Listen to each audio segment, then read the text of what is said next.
एक खौफनाक जंगल जहां लोग जाते हैं लेकिन कभी वापस नहीं आते। साशा अपने पास्ट से भागकर यहाँ आई थी, लेकिन यहाँ उसका सामना होता है एक ऐसे शिकारी से जो इंसानों का शिकार करता है। बेन, गाना खत्म और तुम्हारी जिंदगी भी। अब ये सिर्फ एक सफर नहीं, ये है जिंदा रहने की जंग। क्या साशा बच पाएगी या बनेगी अगला शिकार? कहानी की शुरुआत में हमें साशा और उसके हस्बैंड टॉमी को दिखाया जाता है, जो कि एक जंकी कपल है। जंकी उन्हें कहा जाता है जिन्हें नशे की आदत होती है, लेकिन साथ ही इन्हें बड़े बड़े पहाड़ों को चढ़ने का शौक भी है। और आज ये नॉर्वे के ट्रोल वॉल को पार करने के लिए आए हैं, जिससे पहले भी कई बार कोशिश कर चुके हैं। लेकिन इस ट्रोल वॉल को, यानी कि इस पहाड़ को, जो कि बिल्कुल सपाट है, उसे पार करना, उसके ऊपर चढ़ना इतना आसान नहीं है। और अब ये साशा की जिद है। ये दोनों के दोनों उस पहाड़ पर चढ़ना शुरू करते हैं और साशा उस पॉइंट तक पहुंच जाती है जहां से आगे आज तक वो नहीं जा पाई। वो कई बार कोशिश करती है, लेकिन आज भी वो उस पॉइंट को पार नहीं कर पाती। और अब उसका हस्बैंड टॉमी कहता है कि आज के लिए काफी हो गया, हमें आराम करना चाहिए, कल सुबह हम दोबारा कोशिश करेंगे। लेकिन साशा आज ही उसे पार करना चाहती है, इसलिए बार बार वो कोशिश कर रही होती है, जिससे वो बहुत ज्यादा थक जाती है। और अब इन्हें पता चलता है कि यहाँ पर एक तूफान आने वाला है, इसलिए अपने हैंगिंग टेंट को वहीं पर लगाकर वो उसके अंदर आराम करते हैं। लेकिन टॉमी आज बहुत ज्यादा परेशान है, क्योंकि उसके पास जो उसका कंपास है, जो उसे अपना लकी कंपास लगता है, वो अच्छे से काम नहीं कर रहा होता। साथ ही तूफान अब बहुत तेज हो चुका है, इसलिए टॉमी साशा से कहता है कि हमें नीचे जाना चाहिए, एक बार तूफान रुक जाए उसके बाद हम दोबारा कोशिश कर सकते हैं। और अब ये दोनों के दोनों नीचे उतरना शुरू कर देते हैं। रात के अंधेरे में इन्हें नीचे उतरने में बहुत तकलीफ हो रही होती है, और तभी एवलांच भी आ जाता है, जिस वजह से ऊपर पहाड़ से बर्फ के साथ पत्थर भी गिरना शुरू हो जाते हैं। साशा को बचाने के लिए टॉमी उसे चट्टानों के नीचे शिफ्ट कर देता है, जिससे उससे पत्थर नहीं टकराते। लेकिन टॉमी के सर से पत्थर टकराता है, जिससे वो अपनी रस्सी के साथ नीचे गिरता है। हालांकि वो हवा में रस्सी से लटक चुका है, पर पत्थर लगने की वजह से उसकी मौत हो चुकी है। रस्सी का जो दूसरा छोर होता है वो साशा के साथ बंधा हुआ है, और इतना ज्यादा भार होने की वजह से इस रस्सी का जो हुक है, जो चट्टानों के बीच में फंसा हुआ है, वो धीरे धीरे निकल रहा होता है। साशा के पास अब कोई ऑप्शन नहीं है, उसे रस्सी को छोड़ना पड़ता है, जिससे टॉमी नीचे गिर जाता है। साशा उसी तरह से चट्टान के साथ चिपक कर अपनी जान बचा लेती है। 5 महीने बीत चुके हैं, साशा अपने देश वापस आ चुकी है। उसके दिल में आज भी उस बात का गिल्ट है कि उस चट्टान को चढ़ते हुए टॉमी की मौत हो गई। वो अपने दुख से अब तक बाहर नहीं आ पाई। टॉमी का जो लकी कंपास होता है वो उसी के पास है, और अब साशा तय करती है कि वो ऑस्ट्रेलिया के वेंड्रा नेशनल पार्क जाएगी। और जब वो वहाँ पहुँचती है तो रेंजर उसे वार्न करता है कि यहाँ इस नेशनल पार्क से बहुत सारे लोग पहले गायब हो चुके हैं। वो देखती है कि वहाँ पर बहुत सारे लोगों की फोटोज लगी हैं जो पहले इस नेशनल पार्क के अंदर गए थे और लौटकर कभी वापस नहीं आए। साशा किसी भी कीमत पर अंदर जाना चाहती है, इसलिए जो वहाँ का रेंजर होता है उसका नाम और पता लिख लेता है। इसके बाद साशा वहाँ से निकलकर एक गैस स्टेशन के स्टोर में जाती है, जहाँ पर 2 हंटर्स उसे परेशान करते हैं। लेकिन तभी वहाँ पर बेन नाम का एक लड़का आता है जो सूखा हुआ मांस बेच रहा था। वो कहता है इन्हें परेशान मत करो। हंटर्स वहाँ से चले जाते हैं। साशा बेन को थैंक्स कहती है और उसके सूखे हुए मीट का एक पैकेट खरीद लेती है। इसके बाद वो अपनी गाड़ी में आकर बैठ जाती है, पर वो देखती है कि उसका जीपीएस काम नहीं कर रहा, साथ ही मैप में उसे कुछ समझ नहीं आ रहा होता। तभी वहाँ पर बेन आता है। बेन को मैप में वो एक जगह दिखाती है जिसका नाम ग्रैंड आइल नैरोज होता है, जो कि बहुत ही घने जंगलों के बीच में है। वो कहती है कि मैं यहाँ जाना चाहती हूँ। बेन बताता है कि यहाँ पर जाने के 2 रास्ते हैं, एक आसान रास्ता और दूसरा मुश्किल रास्ता।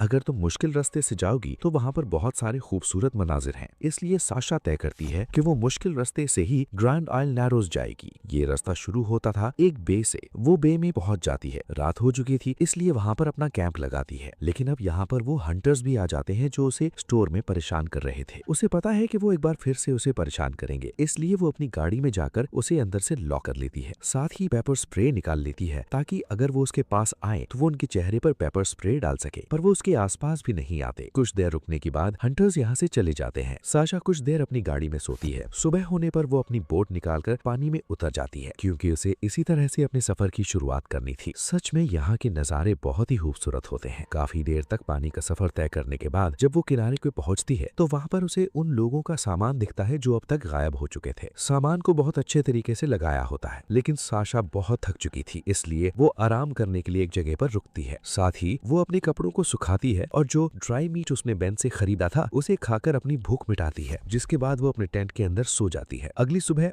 बाहर हलचल से उसकी आंख खुलती है। जब वो बाहर जाती है तो देखती है कि वहाँ पर जो उसका बैग था अब नहीं है, यानी कि उसका बैग कोई यहाँ से लेकर गया। साथ ही उसके टेंट के अंदर एक सांप भी आ गया होता है। उसकी किस्मत अच्छी थी कि वो वक्त से पहले वहां से निकल गई थी। इसके बाद एक बार फिर से वो अपनी बोट से पानी का सफर तय करती है। कुछ दूर जाने के बाद उसे एक और किनारे पर बोट दिखती है और वो उस किनारे पर जाती है तो देखती है कि वहाँ पर बेन का कैंप है। बेन को यहाँ देखकर उसे बहुत खुशी होती है। वो बेन को बताती है कि पिछली रात को जहाँ मैं सोई थी वहाँ से मेरा सामान कोई लेकर चला गया। बेन कहता है किसी जानवर का काम होगा। इसके बाद बेन उसे मछलियाँ पकाकर खिलाता है। साथ ही वो बताता है कि मैं ऑस्ट्रेलिया का नहीं हूँ, बचपन में मेरी मॉम मुझे यहाँ लाई थी, जिसके बाद मैं हमेशा के लिए यहीं पर रह गया। वो उसे ये भी कहता है कि तुम यहाँ क्या कर रही हो, तुम्हें तो पहाड़ पसंद है। ये सुनकर वो हैरान तो हो जाती है, पर वो उससे ये नहीं पूछती कि तुम्हें कैसे पता। दरअसल बेन बहुत अजीब सी बातें कर रहा होता है। साशा कहती है कि वो हंटर्स एक बार फिर से मेरे कैंप के पास आ गए थे। बेन कहता है हाँ, पर तुमने उन्हें बहुत अच्छे से डील किया, वो तुम्हारे पास भी नहीं आए। और ये सुनकर वो हैरान हो जाती है और अब बेन उसे सच बताता है कि मैंने जानबूझकर तुम्हें रास्ता बताया था और मैं तुम्हें शुरू से स्टॉक कर रहा हूँ, यानी कि तुम्हारा पीछा कर रहा हूँ। वो समझ जाती है कि उसका बैग चुराने वाला बेन ही है, पर इससे पहले कि वो उससे बैग के बारे में पूछती, बेन खुद उसका बैग लाकर उसके सामने रख देता है। साशा देखती है कि उसका जो ब्रेसलेट था वो बेन ने पहना हुआ है। वो समझ जाती है कि उसे जल्द से जल्द यहाँ से निकलना होगा और अब बेन एक क्रॉसबो और एक स्पीकर लाकर उसके सामने रख देता है और कहता है कि मैं एक शिकारी हूँ, मैं इंसानों का शिकार करता हूँ। तुम्हारे पास एक मौका है अपनी जान बचाने का। मैं एक गाना प्ले करूंगा, जब तक ये गाना चलेगा तब तक तुम भाग सकती हो, पर जैसे ही गाना बंद होगा मैं अपने क्रॉसबो से तुम्हें हंट करना शुरू कर दूंगा। तुम्हारे फोन को मैंने अपने पास रख लिया है, साथ ही बैग में तुम्हारे सर्वाइव करने की पूरी सप्लाई है। और अब वो गाने को प्ले करता है। साशा अपना बैग लेकर अपनी बोट पानी के रास्ते यहाँ से निकल जाती है। वो बहुत ज्यादा डरी हुई है क्योंकि उसे पता है कि बेन एक साइको इंसान है। वो इतनी ज्यादा घबरा गई होती है कि एक झरने से गिरकर वो अपनी काया को खो देती है, जिसके बाद वो पानी से बाहर आकर जंगल में भागना शुरू करती है। पर तभी उसे उम्मीद की एक किरण नजर आती है। दरअसल उसे एक फैमिली की आवाज आ रही होती है, पर जब वो ऊपर जाकर देखती है तो वहाँ पर बेन ने अपना फोन रखा होता है, जिस पर एक रिकॉर्डिंग चल रही होती है जिसमें एक फैमिली यहाँ पर एंजॉय कर रही थी। बेन उनसे दोस्ती करता है और बाद में एक एक करके सबको मार देता है। दरअसल साशा को मारने के लिए बेन का ट्रैप था। वो अपने क्रॉसबो से तीर चलाता है। साशा की किस्मत अच्छी होती है कि वो बच जाती है और अब वो भागना शुरू करती है, पर बेन लगातार कई सारे तीर चलाता है। एक तीर उसके पैर पर लग जाता है, जिससे उसका पैर बुरी तरह से जख्मी हो चुका है, जिस वजह से वो नदी में गिर जाती है। नदी में गिरने की वजह से उसके सर पे भी चोट लग चुकी है, पर साशा अपने आप को संभालते में नदी के किनारे आती है, जहाँ पर सबसे पहले वो अपनी टी शर्ट को चेंज करती है क्योंकि उसके कपड़े गीले हो चुके थे। साथ ही वो बहुत ज्यादा थक चुकी है। वो भूखी है। एनर्जी के लिए वो कुछ खाती है। उसे पता है कि जल्द ही यहाँ पर बेन आने वाला है, इसलिए एक बार फिर से वो भागना शुरू करती है। जो भागते भागते एक ऐसी जगह पहुंच जाती है जहाँ से आगे रास्ता बंद है। वहाँ पर चट्टानों के बीच में से एक संकरा रास्ता होता है। उससे निकलकर वो चट्टान के ऊपर पहुंच जाती है, जहाँ वो दूरबीन से उस जगह को देखती है जहाँ पर बेन का कैंप है। वहाँ पर अब भी उसकी बोट होती है। साथ ही देखती है कि बेन उसके अब बहुत पास पहुंच चुका है। बेन भी उसे देख लेता है और अब बेन से बचने के लिए एक बार फिर से वो चट्टान की दीवारों से नीचे आकर चट्टान के एक पत्थर के नीचे आकर छुप जाती है। बेन ऊपर आता है और उस दरार से नीचे देखता है, पर उसे वहाँ पर कोई नहीं दिखता, इसलिए वह हंसे चला जाता है। उसके जाने के बाद साशा ऊपर आती है और अब उसके कैंप तक पहुंच जाती है, जहाँ पर वो देखती है कि बेन आराम से नदी में नहा रहा है, जैसे उसे पूरा यकीन है कि वो किसी भी कीमत पर साशा को अपना शिकार बना लेगा। साशा का इस जगह पर लौट कर आने का सिर्फ एक ही कारण था, वो थी उसकी बोट। वो किसी तरह से पानी के अंदर से उसकी बोट तक जाती है, पर ये भी बेन की एक चाल थी। उसने बोट के नीचे एक ट्रैप बिछाया होता है जिसमें उसका पैर फंस जाता है और अब बेन उसके पास आता है, पर उसके बैग में जो पेपर स्प्रे होता है वो बेन के चेहरे पर डाल देती है, जिससे उसकी आंखें जलना शुरू हो जाती है। और अब वो देखती है कि वहाँ पर उसका क्रॉसबो है। वो क्रॉसबो को हासिल करने के लिए उसकी तरफ बढ़ती है, लेकिन बेन ने अपना चेहरा धो लिया होता है। वो चेन को खींचकर उसे रोक लेता है और क्रॉसबो को उठा लेता है और अब वो साशा से कहता है कि तुम्हारे पास जो पेपर स्प्रे है उसे फेंक दो। साशा को उसकी बात माननी पड़ती है, जिसके बाद वो उसके पैर को उस केस से निकाल देता है और उसे बताता है कि मैंने तुमसे पूछा था कि तुम्हें आसान रास्ते से जाना है या मुश्किल रास्ते से। तुमने मुश्किल रास्ता चुना। अगर तुमने आसान रास्ता चुना होता तो तुम कब का अपनी मंजिल तक पहुंच चुकी होती। यहाँ के जो नरभक्षी ट्राइब्स हैं, मैं उनके रिचुअल्स को फॉलो करता हूँ। उनका मानना है कि हम जिस भी इंसान को मारते हैं वो हमेशा हमारे अंदर जिंदा रहते हैं और अब मैं तुम्हें मारूंगा, जिसके बाद तुम मेरे अंदर जिंदा रहोगी। रात भर साशा बाहर बारिश में भीगती रहती है। अगले दिन वो उसे अपनी बोट पर इस जगह से दूसरी जगह ले जाता है। उसके हाथ बंधे हुए होते हैं। साशा को बताता है कि रेंजर ऑफिसर के रजिस्टर में मैंने तुम्हारा नाम और एड्रेस देखा, जिससे मुझे पता चला कि तुम्हें पहाड़ चढ़ने का बहुत शौक है। तुम अपने हस्बैंड टॉमी के साथ ट्रोल वॉल चढ़ने गई थी, जहाँ पर तुमने अपने हस्बैंड को खो दिया। साशा कहती है कि वो एक हादसा था। इसके बाद बेन उसे पानी में फेंककर उसी तरह से पानी में खींचता हुआ एक गुफा तक ले आता है, जहाँ पर वो देखती है कि वहाँ पर उसी फैमिली की डेड बॉडी है जिसका वीडियो उसने मोबाइल में देखा था। दरअसल ये बहुत बड़ा साइको है। वो इसी तरह से लोगों को मारकर उनकी स्किन को सुखाकर लोगों को बेचता है। वो साशा को बताता है कि आज तक मैंने किसी की रूह को अपने अंदर कैप्चर नहीं किया, क्योंकि ट्राइब्स का मानना है जब तक हम इंसान को मारकर उसका लिवर कंज्यूम नहीं कर लेते तब तक ऐसा नहीं हो सकता। आज तक मैंने बहुत सारे लोगों को मारा पर मुझे कोई भी स्ट्रॉन्ग स्पिरिट नहीं मिली, जिस वजह से मेरा रिचुअल पूरा नहीं हो पाया। पर आज मुझे एक स्ट्रॉन्ग स्पिरिट मिल चुकी है, यानी कि वो साशा को मारकर अपना रिचुअल पूरा करना चाहता है। इसके बाद वो अपने नकली दांतों को निकालकर अपने असली दांतों से दिखाता है, जो किसी एनिमल की तरह शार्प होते हैं। दरअसल उसने घिस घिस कर अपने दांतों को ऐसा कर लिया था। ये भी उन्हीं ट्राइब्स का एक रिचुअल था। दरअसल वो सबसे पहले अपनी मॉम के साथ यहाँ पर आया था। उसने सबसे पहले अपनी मॉम को ही मारकर अपना शिकार बनाया, जिसके बाद उसने कई लोगों को मारा और आज साशा की बारी है। वो साशा के बहुत करीब आ जाता है। साशा अपने दांतों से उसके कान को काट लेती है, जिससे उसे पानी में कूदने का मौका मिल जाता है और बेन भी उसके साथ पानी में कूद जाता है। उसकी चेन के साथ वो अपने आप को अटैच कर लेता है ताकि साशा भाग न सके, पर पानी का बहाव बहुत तेज होता है, इसलिए दोनों के दोनों ऊपर झरने से नीचे गिर जाते हैं, जिस वजह से बेन पानी के अंदर पत्थर से टकराकर बेहोश हो जाता है। ये दोनों के दोनों किनारे पर आ जाते हैं, जहाँ पर वो उसे पत्थर से मारने की कोशिश कर ही रही होती है कि तभी बेन होश में आ जाता है। वो साशा के ऊपर हमला करता है। हालांकि वो साशा को मार सकता था, लेकिन वो उसका खेल इस तरह से खत्म नहीं करना चाहता, इसलिए वो उसे जिंदा छोड़ देता है। और तभी साशा को मौका मिल जाता है। वो पत्थर उठाकर उसके पैर पर मारती है, जिससे उसके पैर की हड्डी टूट जाती है। जिसके बाद ये दोनों के दोनों उसी तरह से वहाँ पर लेटे रहते हैं, क्योंकि साशा भी बहुत बुरी तरह से थक चुकी है। रात हो जाती है और अब साशा के दिल में जो भी बातें होती हैं वो बोलना शुरू करती है। बताती है कि मुझे आज भी नहीं पता कि जब मैंने अपने हस्बैंड की रस्सी को छोड़ा था तो वो जिंदा था या नहीं। उसकी मौत का सबब मैं ही हूँ, क्योंकि वो मुझे बहुत पहले से वापस चलने के लिए कह रहा था और ट्रोल वॉल के ऊपर चढ़ने की मेरी जिद के सबब उसे रुकना पड़ा। सच में उस दिन उसका लक उसके साथ नहीं था, जिस वजह से उसकी जान नहीं बच पाई। ये दोनों के दोनों उसी तरह से वहाँ पर लेटे रहते हैं। सुबह हो जाती है और अब साशा बेन से कहती है कि तुम मेरे साथ इस चट्टान को चढ़ोगे तभी यहाँ से निकल पाओगे। दरअसल ये दोनों एक दूसरे से बंधे हुए हैं, इसलिए साशा अकेले यहाँ से नहीं निकल सकती। साथ ही बेन ने पूरी तरह से हथियार डाल दिए हैं। उसका पैर जख्मी है। उसे पता है कि इस वक्त वो साशा का कुछ नहीं कर सकता और वैसे भी अगर उसने साशा को मार दिया तो वो खुद भी मारा जाएगा। वो उससे डील कर लेता है और कहता है कि अगर तुमने मुझे ऊपर ले गई तो मैं तुम्हें जिंदा जाने दूंगा। साशा उसे अपने हार्नेस से बांध लेती है और चट्टान के ऊपर चढ़ना शुरू करती है, पर साशा को बेन पर भरोसा नहीं होता, इसलिए वो हुक के साथ छेड़छाड़ करना शुरू कर देती है। लेकिन तभी बेन, जो कि रस्सी के दूसरे हिस्से से बंधा होता है, वो साशा को नीचे खींच लेता है। साशा कहती है कि मैं सिर्फ रस्सी को चेक कर रही थी और अब एक बार फिर से ऊपर चढ़ने लगती है। वो एक ऐसे एज पर पहुंच जाती है जो उसके सामने ट्रोल वॉल पर भी आया था और अब वो वहाँ पर रुककर उस रस्सी जिसके नीचे बेन बंधा हुआ है एक लकड़ी के साथ बांध देती है और हार्नेस को लूज कर देती है। बेन को समझ में आ जाता है कि वो कुछ चालाकी कर रही है, इसलिए वो रस्सी से उसे नीचे खींचने की कोशिश करता है, पर हार्नेस के लूज होने की वजह से बेन रस्सी के साथ ही नीचे गिर जाता है, जिस वजह से उसकी मौत हो जाती है और इस तरह से बेन का खेल खत्म हो जाता है। पर साशा की भी जान खतरे में है, क्योंकि वो चट्टान के जिस हिस्से में है वहाँ से नीचे उतरना पूरी तरह से नामुमकिन है। उसे ऊपर चढ़ना ही होगा। ये बहुत ही खतरनाक चट्टाने हैं और ना अब उसके पास हार्नेस है, यानी कि एक गलती का मतलब मौत है। वो उस खतरनाक कर्व को किसी तरह से पार करने की कोशिश करती है, जहाँ पर वो लटक जाती है, पर वो अपने दिमाग को पूरी तरह से काम में लाकर किसी तरह से वहाँ से निकलकर ऊपर पहुँच जाती है। जिसके बाद वो सड़क पर आती है, जहाँ पर उसे गाड़ी मिलती है जो उसे रेंजर के ऑफिस तक छोड़ देती है, जहाँ पर वो रेंजर को उस गुफा के बारे में बताती है जो कि बेन की है। वो बताती है कि वहाँ पर अब तक जितने भी लोग गायब हुए हैं उन सब के अवशेष तुम्हें मिल जाएंगे। इसके बाद वो यहाँ से निकलकर समंदर के पास जाती है। उसके पास उसके हस्बैंड टॉमी का जो कंपास होता है उसे वो समुद्र की लहरों के साथ बहा देती है, यानी कि उसने अपनी जिंदगी में आगे बढ़ने का फैसला कर लिया है। उसे पता है कि जो कुछ उस दिन हुआ जिसमें उसके हस्बैंड टॉमी की मौत हुई वो सिर्फ एक हादसा था, उसमें उसकी कोई गलती नहीं थी। इसी के साथ ये कहानी यहीं पर खत्म हो जाती है। उम्मीद करते हैं कि ये कहानी आपको पसंद आई होगी। अगर आपको ऐसी और थ्रिलिंग कहानियां पसंद है तो चैनल को सब्सक्राइब करना मत भूलना। आपका एक सब्सक्राइब हमारे लिए बहुत बड़ी सपोर्ट है।